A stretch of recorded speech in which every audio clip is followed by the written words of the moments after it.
बीच सभा में सब पूछले रहे के हनुमान जी हई माला तूर के फेंकतानी, काहे फेंकतानी। हनुमान जी कहले रहनी कि जेवना वस्तु में राम नाम नइखे वो वस्तु हमरा खातिर बेकार बा। तो कहले कि तब कहले कि माला में राम है नहीं तो हमारा खातिर माला कौना काम की बा।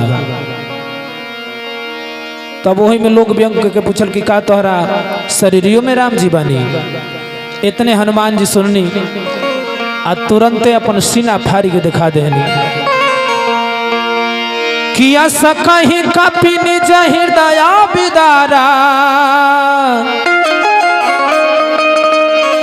आ रोम रोम प्रभु नाम उदारा।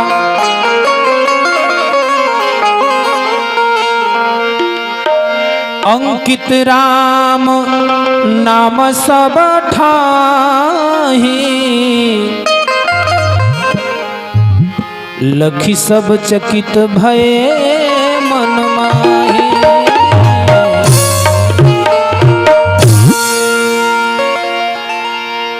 आरे रोम रोम तानावा में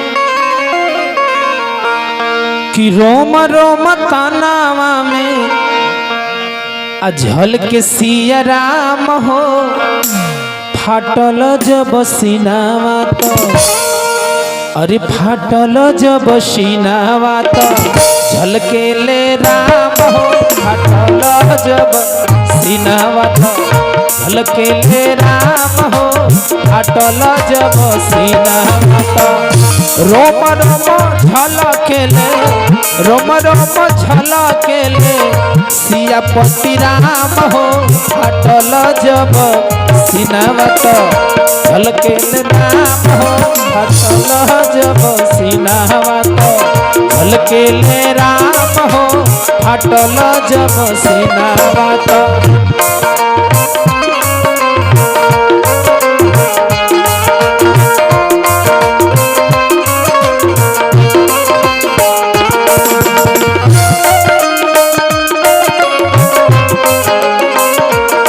जय हो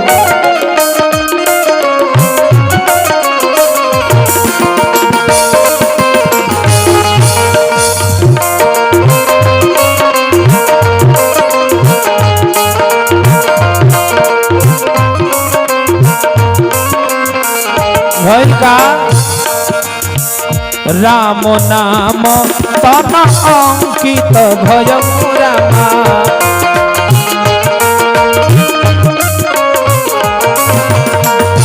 राम नाम तन अंकित भय रामा।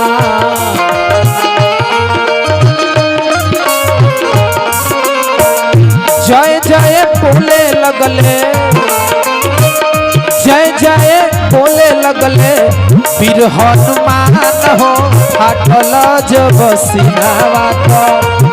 आज जय जय बोले लगले वीर हनुमान हो, फाटल जब सीनावा झलकेले राम हो, फाटल जब सीनावा तो झलकेले राम हो, फाटल जब सीनावा तो।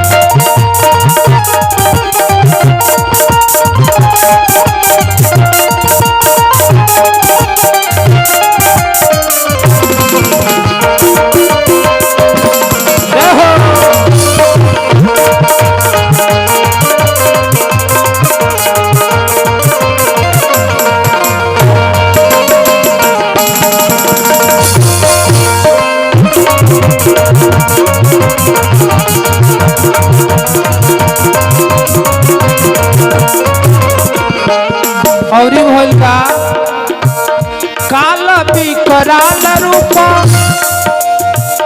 लागे हनुमान जी, कण कण में झलकेले सियापति राम जी, कण कण में झलकेले। जब सीना फाड़ के देखनी ऐसन रूप लागल हनुमान जी के। धर्मनाथ रघुनाथ उठी धाई रामा।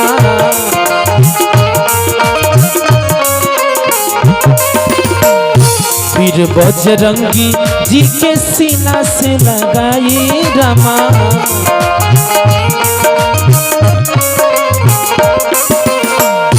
धर्मनाथ रघुनाथ उठी धाई रामा।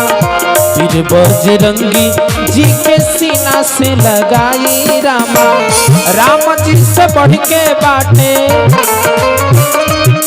आजी, राम जी से बढ़ के बाटे राम जी के नाम हो। फाटल जब सिनावा तो झलकेले राम हो।